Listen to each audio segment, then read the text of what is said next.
Trick Pear by Suzanne Cleary.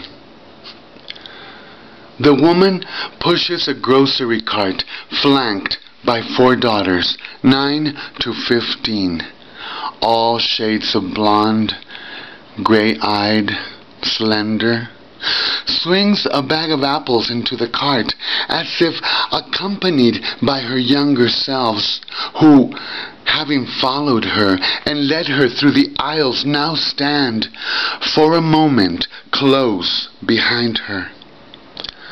Like the imaginary painting entitled Trick Pear, remarkable for its size alone, 8 inches by 80 inches.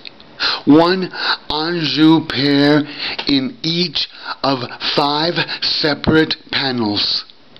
The same pear from 5 different angles.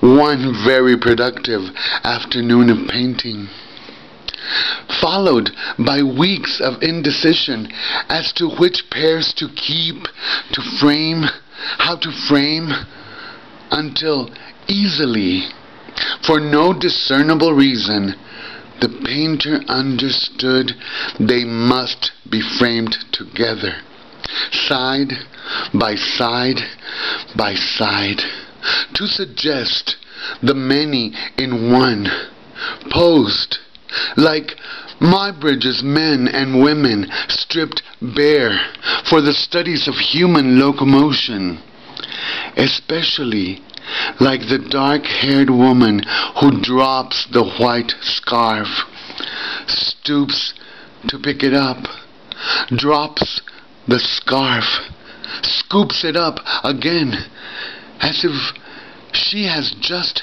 found it, just seen it for the first time, as the painter, staring at the pear, has to see it freshly again. She painted almost as if she could not name the fruit, as someone in the middle of love-making will feel her mouth open and, out of habit or loss, think to speak, almost speak, except that her lover touches her lips with a finger that welcomes silence back, that makes of the entire body a mouth. And so the painter, in the process of painting, does not name the pear, nor its colors, nor the gradations and valences of rose, orange, chartreuse, the pear's blush and patina changing as the light changes in her studio above the kitchen, the narrow yard.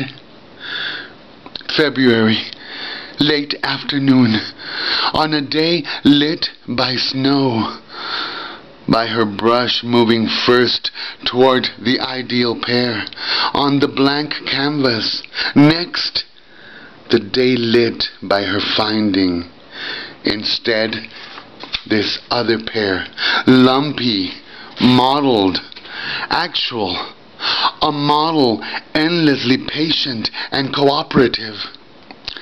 Finding too this canvas pear, or pears. Time will tell her how to think of this, whereupon light speaks to paint, paint speaks to light, and to paint, almost as if the painter has dissolved, except for those times she steps back and stares at her work, presses the handle of her brush against her lip, and thinks. For this process is not divorced from thought.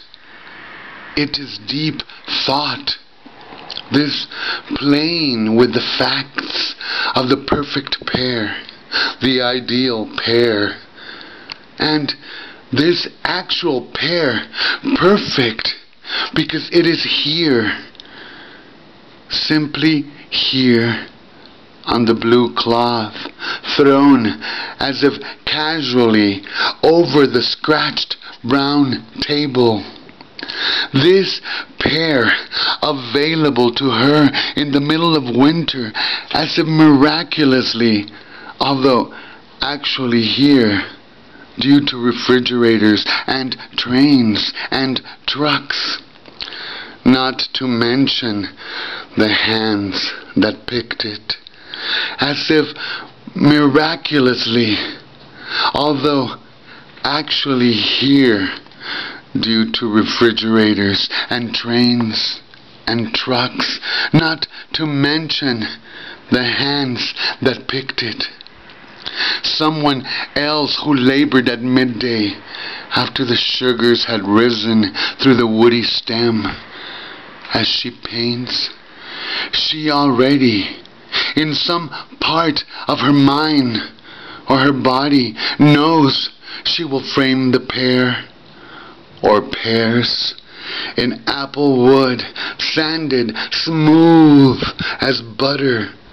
And as she glances at the work table on which 4 canvas pears wait, she almost sees these 5 should be in one frame, that someday people will debate. Is it 5 pears or 1? Someone will go to great length to prove her untitled painting one, possibly dancing pear, a trick pear. But she cannot be distracted. She keeps painting, working and reworking until she grows hungry and works a bit beyond that. Dusk seeming to pause, to hold off its ripening, all of her cells working beside her as she touches the fruit with her brush and lifts it.